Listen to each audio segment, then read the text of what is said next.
The important issue here is what is not being acknowledged. Majority of these Western countries, both from America and Europe as a whole, they are built on the back of migrants. The Trump administration has taken this very drastic anti-immigrant position and implementing policies, legal and illegal for that matter, to deporting migrants and violating their rights at will, without even recourse to the rule of law. Thank you for joining us, and it is Across Borders. Once again, my name is Grace Komolafe, and our guest is Dr. Sonny Omwenyeke. Good morning, Dr. Sonny. How is Germany this morning? Thank you. I'm fine, and Germany is also fine here. At least we have a nice weather today. All right, we'll just set the ball rolling. Let's go into the program. Talking about the movement, when people talk about migration from Africa to the global north, what does that journey typically look like today, and how has it evolved over time?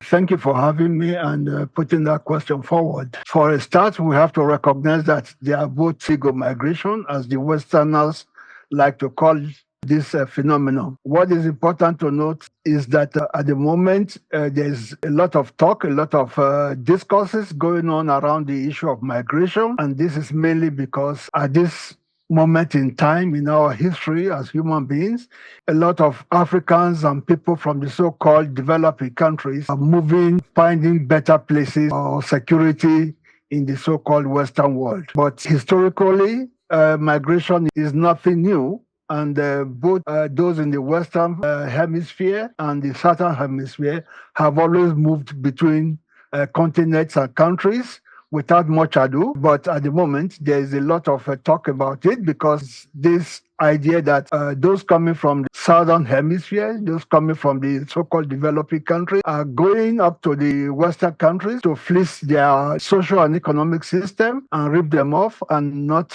merely a normal form of migration. So that is basically the background of the discourse that we are having at the moment, not only here in Europe, but also in North America. There is the legal route, which mainly involves the invitation by the so-called Western countries to experts and highly qualified individuals from developing countries to come into their countries and contribute to their economy basically by offering attractive job opportunities and stuff like that. Beyond that, you have the system where you engage in maybe family reunification and stuff like that. But you also have those who go out, like it has been for generations, to study and acquire bigger skills and all that. And then there is the other part, which is which I consider more important, this so-called illegal migration, those who are compelled by different circumstances to want to move to other countries in search of greener pastures, security, human dignity, and all that. So these are the two parts of this migration story that we need to recognize. The first one, the legal part of it, it is quite, is basically an easy and formal process. It is the second part of it that is more difficult and poses a lot of challenges to us as human rights activists. All right, thank you very much. So you've just pointed out the two parts, the legal and the illegal part, while some will call it the irregular route. But, either it is through the legal route or the illegal route, which I will call the illegal route. The journey to the global north, I want to ask, is it truly a search for hope, or are symptoms of the hope Africa has yet to build within itself? The major factor, now we are saying people are going out, they are journeying, either they are going the right way, they are not going the right way. The journey, is it truly for hope? I think there is not a single perspective to this question, because there are different aspects of it, in which case you can look at it. On the one hand, there is a possibility that you look at it, yes, it is as a result of hoping for something better. But on the other hand, there are those of us who had to migrate because we were compelled to, either by the political or situation in our countries, or the situation of our economic standing, or just the situation that there is hopelessness in some cases that make them to migrate. In any case, we also have to recognize that what causes the hopelessness, the deprivation of livelihood in some of these countries, in the so-called developing countries, they are the direct effects of Western intervention in these countries. the exploitation that goes on in our countries all across Africa, for example, deprives people of the means of livelihood and human dignity that everybody is entitled to. But because people can no longer secure this, they move out to try to seek human dignity somewhere, security to their lives, and a better means of living. Those are part of the things that you look at when you see who is migrating, where they migrate to, and for what purpose. Those who go out to study, for example, it is very clear that they want to increase their qualifications and improve their chances of getting a better employment at some point. But there are those who are politically persecuted. There are those who are deprived of their daily livelihood by global intervention in our countries. And those also have to be recognized that there is not just a single path to perspective to look at this. There are different aspects of it. All right. Thank you very much. You have just mentioned some of the challenges which people face, and of course, that could trigger, the need for them to go out. While they face a whole lot here, I want to ask you, following research and information I've gotten from one or two more persons, many migrants describe their journey as both a dream and a struggle. Now, from your research or experience, what emotional and social realities do migrants face along the way? On the question of what they face along the way, this is a very difficult question because different people have different experiences, particularly for Africans who pass, for example, the land routes to try to get to Europe, going to Spain and then Malta and so forth and so on, before going to mainland Europe and all that. These are very terrible routes that are full of dangers. Human lives are not respected. Some of them are kept in camps where they are forced into manual labors and forced labor without payment. Some are sexually abused and raped and sold even in markets in Libya and other North African cities, where you have Black people being sold to go and do forced labor. And difficult thing to understand about this is that much of those camps are funded by the European Union. They are funded by the European Union that funds those governments in support of those measures to block Africans from coming into Europe. So the experiences that people go through in those areas are really very difficult. All right. So when you talk about Europeans forming or encouraging or financing such camps, whichever way, now to block Africans from coming that way, is it possible that we begin to look at we harnessing opportunities way back home rather than pushing, rather than looking for every means to want to pull out of Africa? What do you think?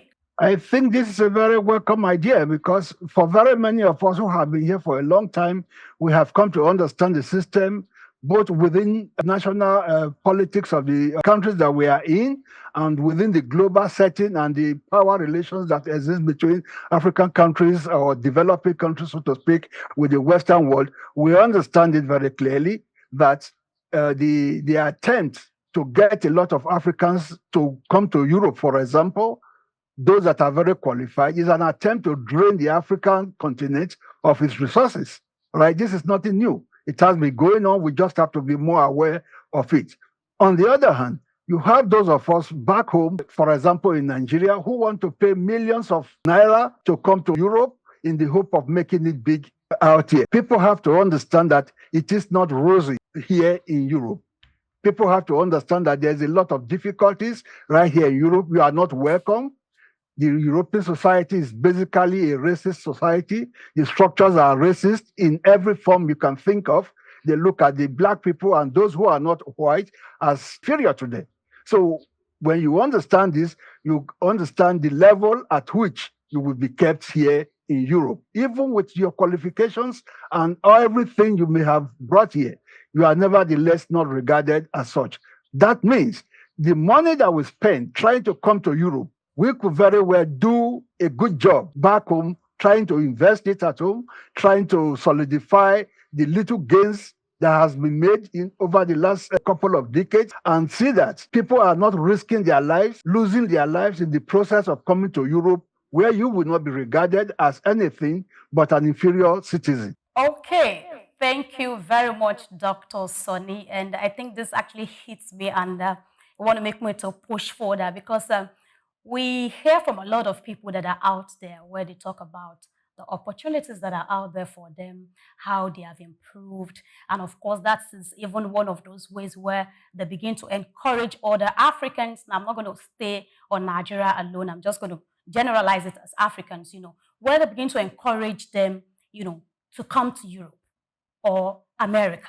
They say, oh, you've got good homes, you've got good environment. They talk of so many opportunities. It's either to entice or to encourage, or of course, it is the truth that they are putting on the table. So, but when I begin to hear again, on the other hand, they say, oh, there's racism, there are a lot of challenges and all of that. I'm beginning to imagine, is it not so much that we are asking for? Is it a kind of, should I use the word entitlement, that, Africans are beginning to feel, oh, because I am here, this is what I should have. Don't forget that even way back home, there are challenges, which is one of the reasons why a lot of Africans want to move to the other side. So I'm asking, is it true, when we put the cards on the table, is it true that this challenges outweighs the opportunities? Looking at feedbacks that we get left and right, what do you think? I think it depends on the area you look at it from. Because if you look at the human existence in general, it is not just about survival. It is also about living in dignity. If most of us can afford to live in dignity in our homes, where we are respected and surrounded by friends and families and all that, I think very many of us will stay back home. The problem is, though, that in many of our African countries, for example, we do not have that privilege of living a life of where we are secure. Our securities are not guaranteed, and our livelihood in many cases are not guaranteed. That is one of the very difficult things, or the motivation that makes people want to move out and go to somewhere else. Unfortunately, if you come to Europe, for example, it's no longer just Europe. Now you can also see it in what is happening under the Trump administration in the US. There's a lot of antagonism. There's a lot of aggression, a lot of violation of the rights of those who are not white, so to speak, right? And who are regarded as not belonging to this society. In Germany, it is pretty common to be attacked at different points because of racist tendencies, right? In the US, you can see it. So it's not something that you're going to say from the very beginning, everybody is welcome here, there are opportunities here, and therefore you are welcome here. You can hear it from the very top. The chancellor in Germany said it a few weeks ago, that people like us do not belong here, right? They want to increase deportation. They want to make sure that people are sent out from here. But at the same time, he is looking for opportunities to extract these qualified people from Africa to come here and do the work, even in many cases that many Germans cannot do or do not do. You see? So if you on the balance of it, it's very difficult to say this is the only way to it. It has to depend on case by case. I cannot advise anybody, do not come here, and never you come here, because nobody knows the destiny of the other. You never can say what is in stock for another person. But what we do have is that we owe it as a duty. Those of us who have been here now for quite some time and understand the system, we owe it as a duty, right, to inform our fellow brothers and sisters everywhere of what the actual situation here is, right? We are in a situation, for example, here in Germany, where we have to cater for people who are sent out from the system entirely. They are made to sleep on the streets. There is not a single provision for some of them, because the government says they do not belong here, they should be deported. And at the same time, they have no means of deporting them, because their status of where they come from or the passport they should be used, deporting them back, cannot be made available. So they just leave these people on the street. They are not going to tell you this stuff when they highlight the importance or the opportunities in the Western world. But you see it everywhere when you live here and you are dealing with these people on a daily basis. Okay, thank you very much. I think I like the fact that those of you out there are seizing every opportunity that you have, to enlighten others that are not there to know what to do, how things are going out there, and what not to do. I think that's very important, and that will help a lot of people when deciding either they want to travel or not. Now, you've talked about a lot of these things, the challenges, and how Africans are being treated. And I want to say, are those things on paper? Let's talk about policy. How have European and American immigration policies affected African migration routes and opportunities. So I'm going to give an example. Now, according to the Africa Center, interceptions of irregular African migration to Europe dropped significantly in 2024 from 282,000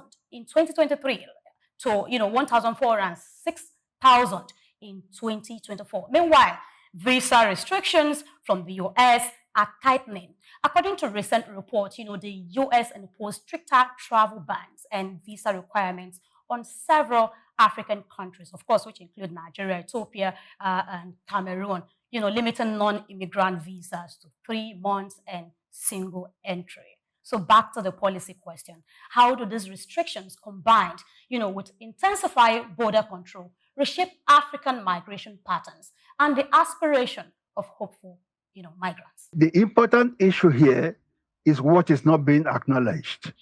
Majority of these Western countries, both from America and Europe as a whole, they are built on the back of migrants. The Trump administration has taken this very drastic anti-immigrant position and implementing policies, legal and illegal for that matter, to deporting migrants and violating their rights at will, without even recourse to the rule of law, right?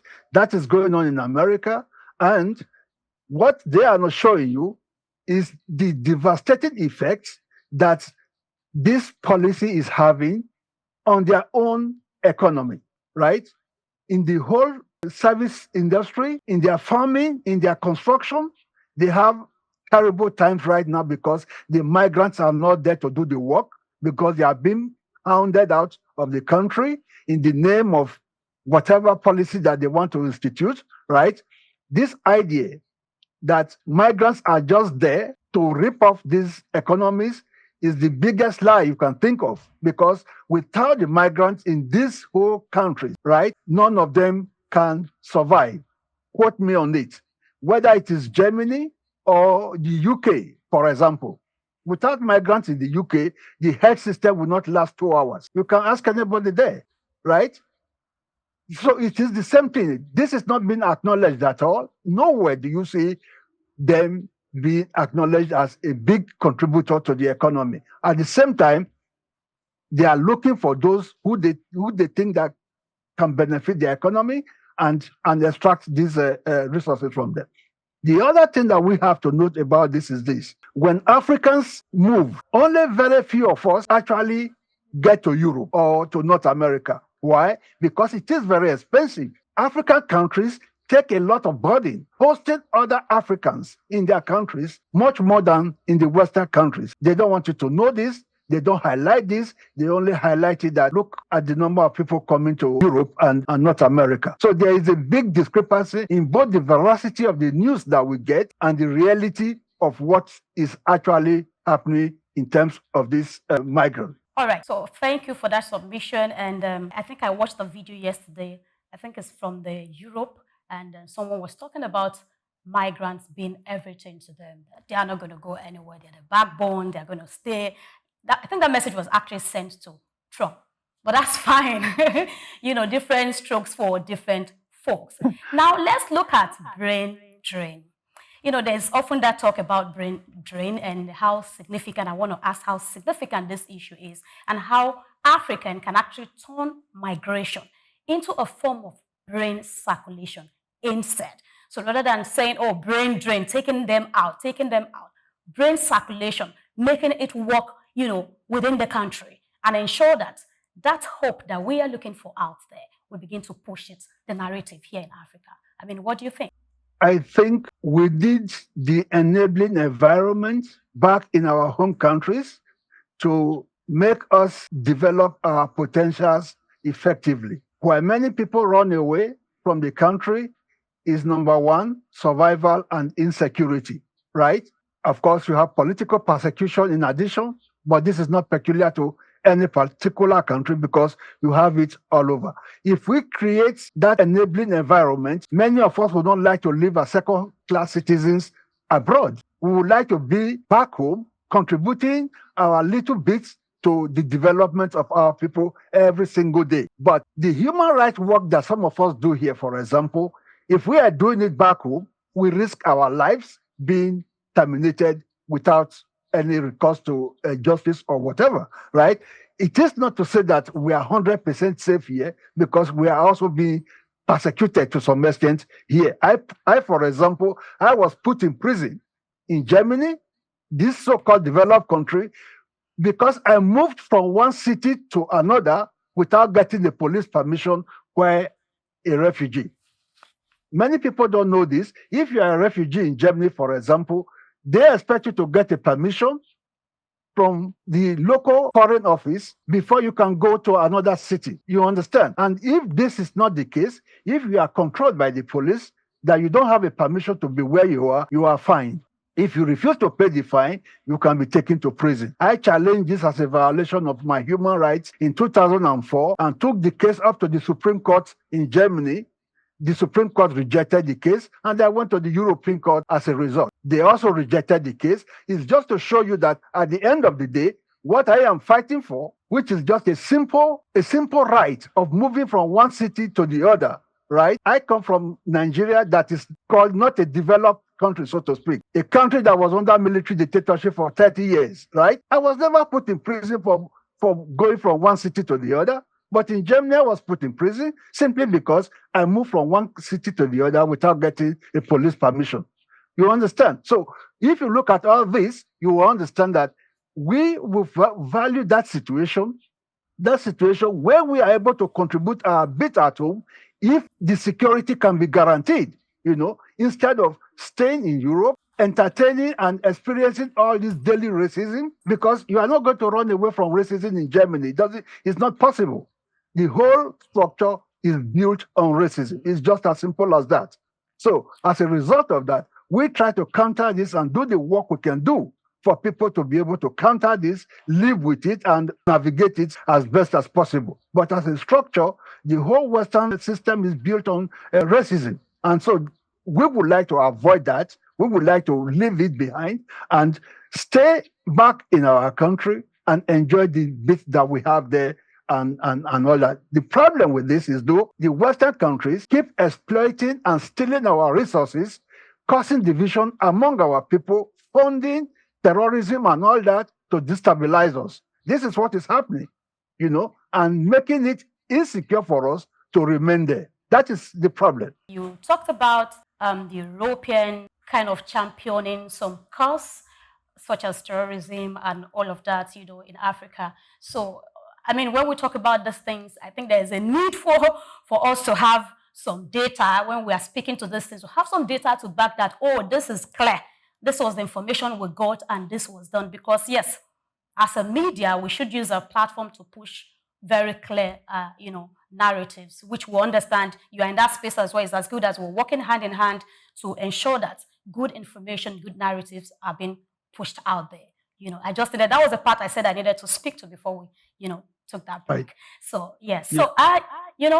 So, the early forms of migration actually exposed Africans, to the European ways. And that has to do with language, dressing. You can see the way I'm dressed today, education, and speaking of English and all of that, where we have our own core dialect and language, which we are supposed to embrace. That's been influenced sharply. So I want to ask that, would you say that Africans have truly taken positive advantage of, that experience to transform their nations? That's one. And the second one, we talked about Africans being mentioned in a certain way. Africans already have a long historical exposure, with Europe and America. Why are many African countries still referred to as developing nations, despite the exposure? Are they not putting things together? Are they not capable, to push their nation as well to that point where the world would say, they are developed already? Let's talk about this. There is the concept of power, which many of us are not very familiar with, in terms of looking at power and the use of language in conveying power, both in the generation of power and the application of it. The definition of a developing country and the term of a developed country, these are all powerful terminologies that were developed by the so-called dominant Western world, so to speak, in describing the situation or our situation as we see it. The real issue is this: when they talk about development of a country that is being developed and a country that is not being developed or developing, what exactly do they mean? When you talk about development, for example, before the Europeans came to Africa, to the place now called Nigeria, for example, the Benin Kingdom was far more developed, for example, than many Western uh, societies, right? The Benin streets were being lit, drainages and all that existed in these countries before, when Europeans were still way backward, before they ever ventured into Africa. These developments, they are not mentioned. These developments are not seen as development because they do not necessarily involve the production of mass weapons of destruction, which is what essentially Western development is all about. Western development is all about violence and brutality. It's all about producing those weapons and those systems that wrecks humanity. That is what Western development is, right? Our resources, which are being exploited, which are being stolen every day, from Congo to Niger to just name it, everywhere in Africa. Europe cannot claim development without these resources. What is happening in Congo? Look at what is happening in Congo. Look at how many children are dying every day, right? You are not even talking about the time Leopold was having Congo as a private property, where about 20 million Africans were killed in just under 20 years. The extraction that they take from Africa on a daily basis, this is what Europe and the Western world claims to be their development. It's all a fallacy. So it comes down to the language that is being used. And when we repeat their language of we are not developed, we are looking at something as if it is something to look up to. I don't want Africans or Nigerians to look up to Western development. The development that you have in the Western world is lack of humanity. Is lack of humanity. I don't want a world where such brutality is being effected every day by every single policy that they institute. You know, I don't want us to look at development in that sense. So, in my own understanding, Africans are better informed about their resources, about their potentials, and about who they are than looking forward to European development or Western development, so to speak. We are far much more developed in our humanity than what you have in this Western world. That is why you have, even when they claim that we are poor, we are from poor countries, which is not the case, right? You have a lot more happiness in these poor countries than in the so-called Western developed countries. Why is that? It's a simple answer to it. It is because there is much more humanity in these poorer places, so to speak, poorer places than in the Western world. That is it. So when I want to look at going forward, what do we do? I want to look at Africans going back to who we are and dishing this colonial yoke that has continued to affect our beings in Africa. So my development model would definitely be Afrocentric and not Eurocentric. All right. Thank you very much for that submission. But again, that would make me say that I think it is important for Africans to begin to see themselves as countries that should depend, on themselves. Because if you ask me, Africans have what it takes, to stand, to be upright, to be on their feet, and to push good cause, to channel, good narratives, if you ask me. And again, talking about resources being chatted away, by these other areas we're talking about, Europe and all of that, that will make me bring up this question. Many still describe Africa as an aid-dependent continent. From your own perspective, is Africa truly aid-dependent, or is that a perception that overlooks, the continent's growing capacity and resilience?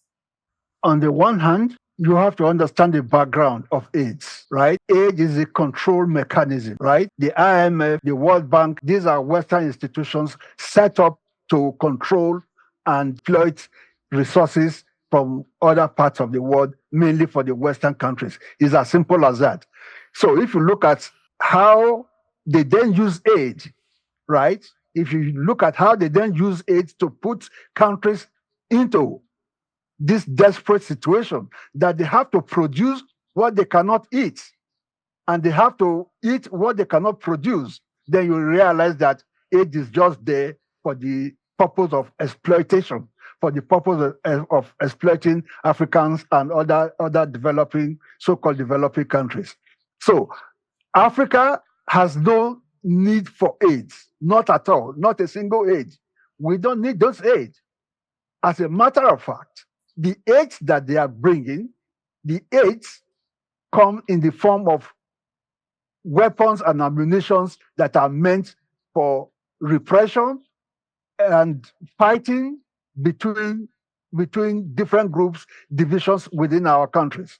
That is what the aid is all about. And to keep us indebted so that we continue to pay, in addition to the interest that we may have overpaid in the first instance, to make sure that we are perpetually indebted to the Western system, right?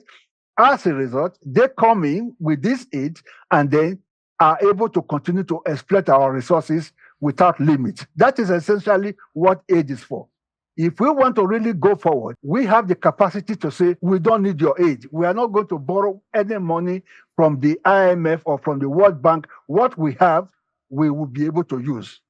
Absolutely, we can do this. I tell you this because I did my doctorate degree on the Jubilee 2000 campaign, for example. This is a campaign that was set up to forgive the poor countries their debt.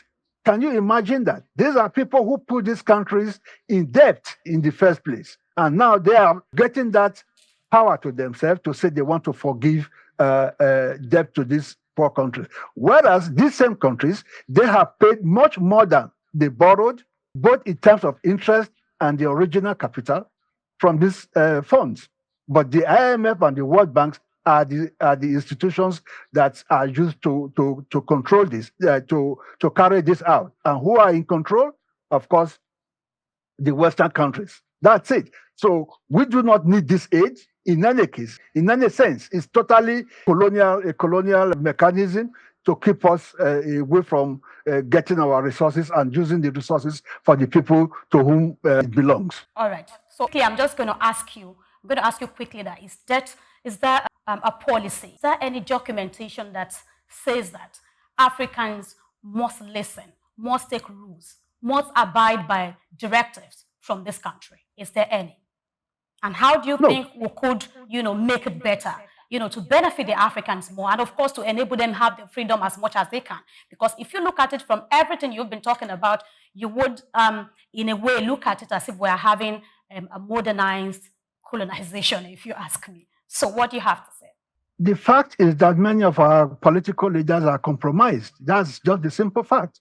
They are compromised because they've got a lot of ugly skeletons in their cupboard, right? People like Traore, right? And people like Sankara, they had nothing to fear. They had nothing hidden in their cupboard that they didn't want anybody to know. And so they could go out and take these bold initiatives, and you can see what is happening, right? If you look at Traore today, you can see that, of course, it's a different situation entirely compared to very many other African countries. For those who have no motivation to cling to this exploitative system, this Western system and all that, they can definitely take the bold and necessary step to say, no, we are not taking this advice from the IMF, we are not taking this advice from the World Bank because of the necessity to make sure that our resources are being used for our citizens. But because they are compromised, they are not able to do this.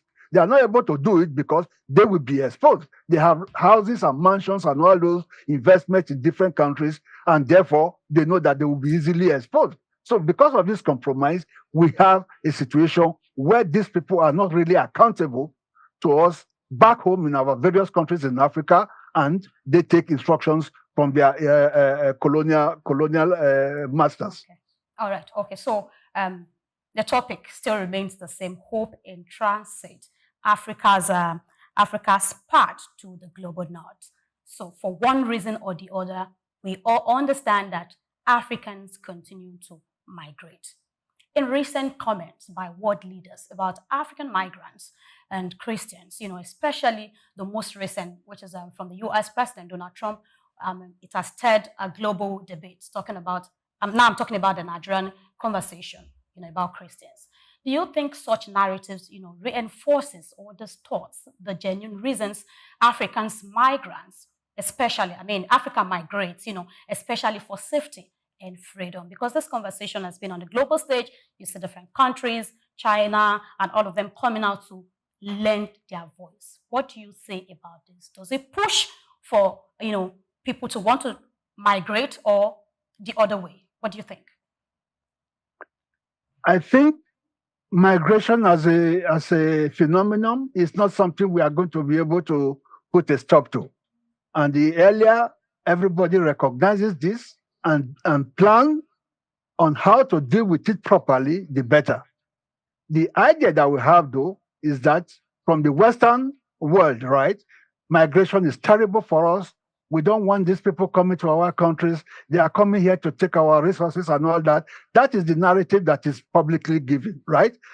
Nothing can be further from the truth, right?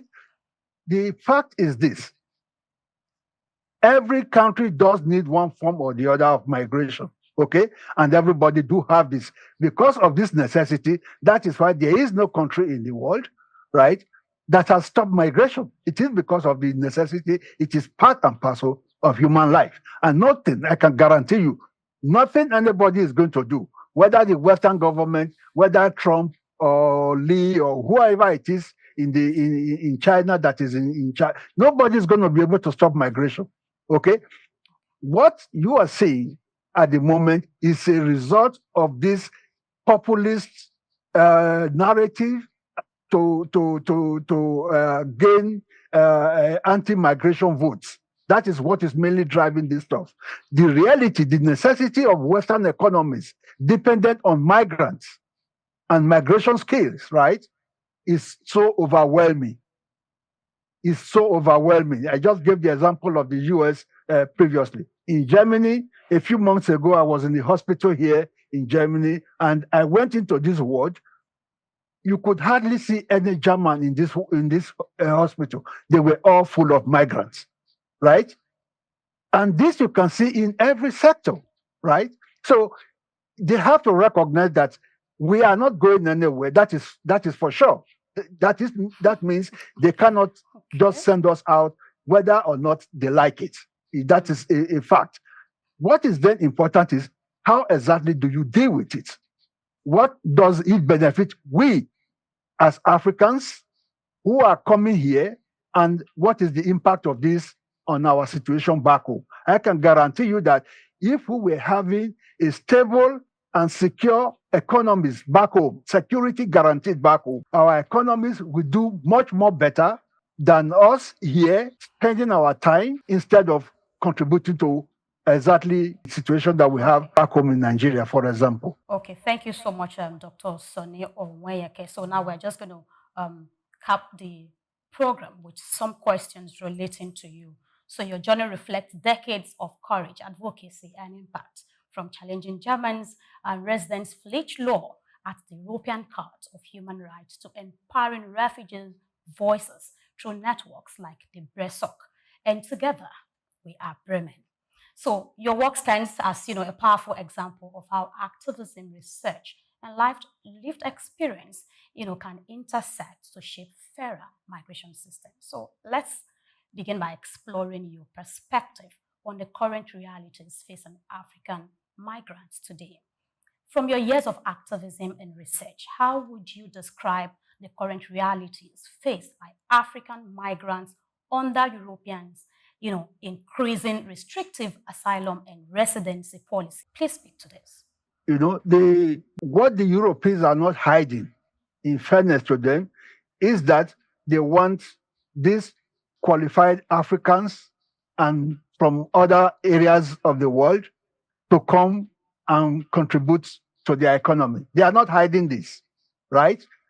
But they forget that to get those qualified Africans and others from other parts of the world, their communities, their countries, and their families, they were responsible for educating, for doing the payment and everything for this particular individual. Now they want to take this individual out of this community, come over here to come and contribute to their own community at the expense of contributing much more to their original communities that they come from. This is the thing.